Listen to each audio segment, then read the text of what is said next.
وہ گالا کیڑا دین دیا ایک عمر مینوں آ دیا ہے کہ مینوں کی پتہ ہے کہ فلم دے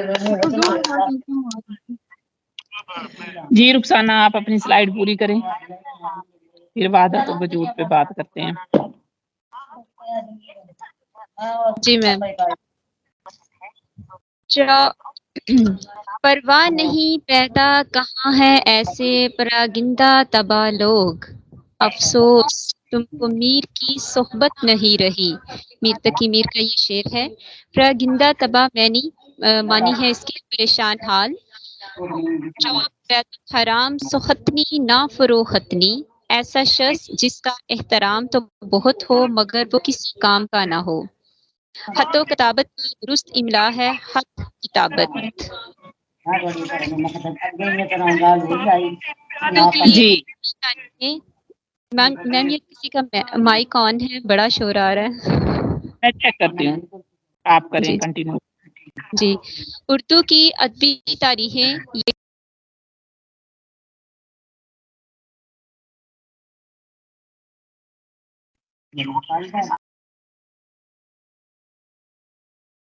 رخسانہ آپ اپنا مائک آن کیجئے ذرا، میں نے سب کا ہی آف کر دیا تھا، سوری معذرت کرتی ہوں اس پر۔ نہیں کوئی بات نہیں۔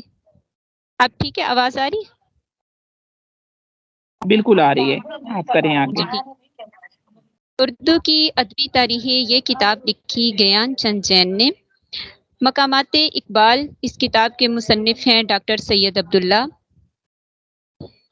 شاعر انقلاب یہ کہا جاتا ہے جوش ملیح آبادی کو، اور ان کے انقلابی اشعار اٹھو چون کے بڑھو، منہ ہاتھ دو، آنکھوں کو مر ڈالو۔ میم یہ سلائیڈ نہیں آگے ہو رہی۔ میں نے کی نہیں ہے کیونکہ یہ بات کر رہی تھی، میں آگے کر رہی ہوں۔ جی ہو گئی آگے۔ ٹھیک ہے۔ اٹھو چون کو بڑھو، منہ ہاتھ دو، آنکھوں کو مر ڈالو، آئے انقلاب کو ہے ہندوستان والو۔ مشق کے معنی ہے قدیم فرسودہ۔ مشق کے معنی کسی کام کو لگاتار کرنا کے بھی ہیں۔ علم نحو میں جملے سے متعلق بحث کی جاتی ہے، علم صرف میں الفاظ سے متعلق بحث کی جاتی ہے۔ کار آشیاں بندی کا معنی ہے گھونسلہ بنانا۔ بال کی کھال اتارنا، اس سے مراد ہے نقص نکالنا کسی چیز میں۔ کام ہے جی میرا تغیر، نام جی ہے جی میرا جواب۔ جی میم۔ نیکسٹ میں ان کو ذرا وحدت الوجود اور وحدت الشہود کے بارے میں بتا دیں۔ میں منى اگلی سلائیڈز آپ کروائیں گی۔ جی بات کرتے ہیں وحدت الوجود اور وحدت الشہود کی۔ دو نظریات ہیں، دو اصطلاحات ہیں، اور دونوں ایک دوسرے سے متنازع ہیں۔ اب طرز ہے، ایک طرز زندگی ہے کس چیز کی؟ اللہ تعالیٰ کی ذات کو دیکھنے کی، کہ انسان کس نظریے سے اللہ تعالیٰ کو دیکھتا ہے۔ اب وحدت الوجود، اس کے لیے آپ ایک یاد رکھیں کہ ہما اوست، وہ کہتے ہیں جو اس نظریے کے حامی ہوتے ہیں کہ ساری کائنات، ساری دنیا، سب کچھ اللہ تعالیٰ کی وحدت کا حصہ ہے۔ ہر چیز خدا نہیں بلکہ اس کی وحدت کی گواہ ہے اور اس کی شہادت دے رہی ہے، یعنی بذات خود انسان کچھ بھی نہیں ہے بلکہ اس نور کا حصہ ہے۔ دوسرا جو نظریہ ہے وہ وحدت الشہود ہے۔ وحدت الشہود کے ہما کہ جو چیز بھی ہی ہے وہ اللہ تعالیٰ نے تخلیق کی ہے، یعنی اس کے وجود کا حصہ نہیں ہے۔ سورۃ زمر کی ایک آیت ہے کہ انہوں نے اللہ کی قدر نہ کی جیسا اس کی قدر کرنے کا حق ہے۔ تو وحدت الشہود کے جو حامی ہیں وہ یہ کہتے ہیں کہ اللہ تعالیٰ ہر چیز کا حصہ نہیں ہے بلکہ ہر چیز کو تخلیق کرنے والا ہے۔ اگر بات کریں ایک علامہ محمد اقبال کی تو وہ پہلے وجودی تھے پھر شہودی تھے. ان کا ایک شعر ہے، کوئی قابل ہو تو ہم شانے کئی دیتے ہیں، ڈھونڈنے والوں کو دنیا بھی نہیں دیتے ہیں. غالب جو ہیں وہ وحدت الشہود کے قائل ہیں. ابن عربی جو ہیں وہ وحدت الوجود جو ہے نظریہ ابن عربی سے یعنی یہ شروع ہوا تھا.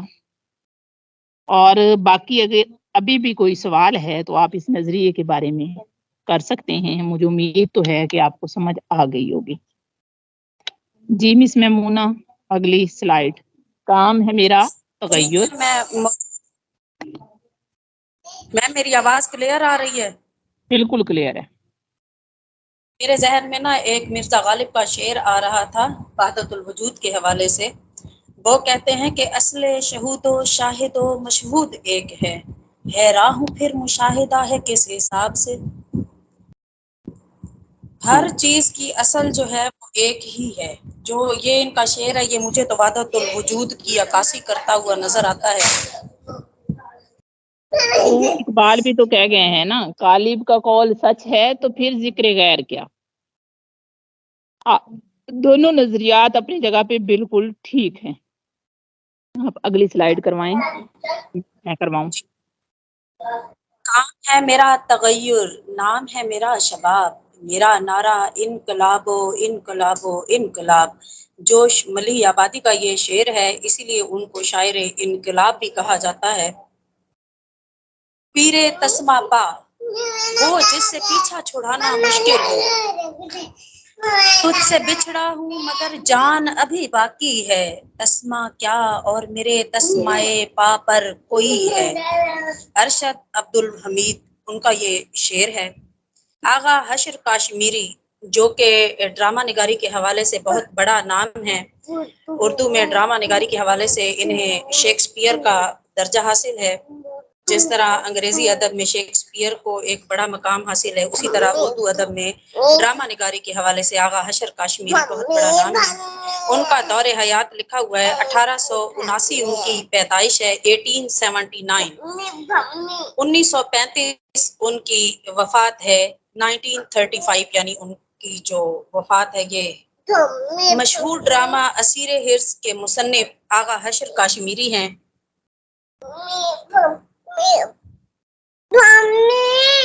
مکان فانی مکی آنی ازل تیرا ابد تیرا، خدا کا آخری پیغام ہے تو، جاویداں تو ہے.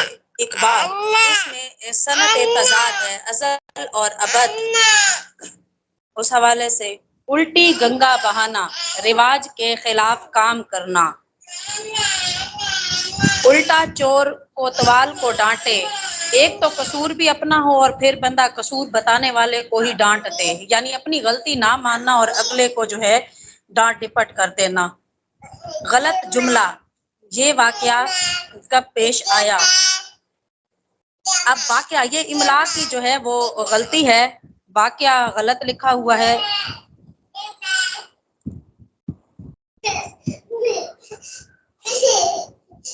جی میم آگے میں کرواتی ہوں، آپ کے بچے تنگ کر رہے ہیں تو آگے میں کرواتی ہوں. شیخ و شباب، بوڑھے اور جوان. رموز و اوقاف کا درست استعمال. رموز و اوقاف سے مراد یہ ہے کہ ایسے نشان لگانا، رمز لگانا اور وقفے لگانا کہ طویل جملہ جو ہے اس کے چھوٹے چھوٹے حصے ہو جائیں. اب تم روئے اور ہمارا دل بے چین ہوا، تمہاری انگلی دکھی تو ہمارے دل پر چوٹ لگی، مصیبتیں ہم نے بھری. جی میم پلیز، میم سلائڈ شو نہیں ہو رہی، سوری ڈسٹرب کی ہے میں نے آپ کو. سلائیڈ جس ٹائم شو نہیں ہوئی اسی ٹائم میں مونا بتائیں گی اور رخسانہ بھی بتائیں گی. رخسانہ سلائیڈ شو ہو رہی ہے؟ جی میم بالکل سلائڈ شاید ان کی طرف انٹرنیٹ کا ایشو ہے. جی نہیں ابھی ہوئی ہے، ابھی جب میم نے کہا اس ٹائم ہوئی ہے. یہ نا بعض اوقات نیٹ ورک کی وجہ سے بھی ہو جاتا ہے تو تھوڑا سا رک جایا کریں. ہمارے دل پر چوٹ لگی، مصیبتیں ہم نے بھری،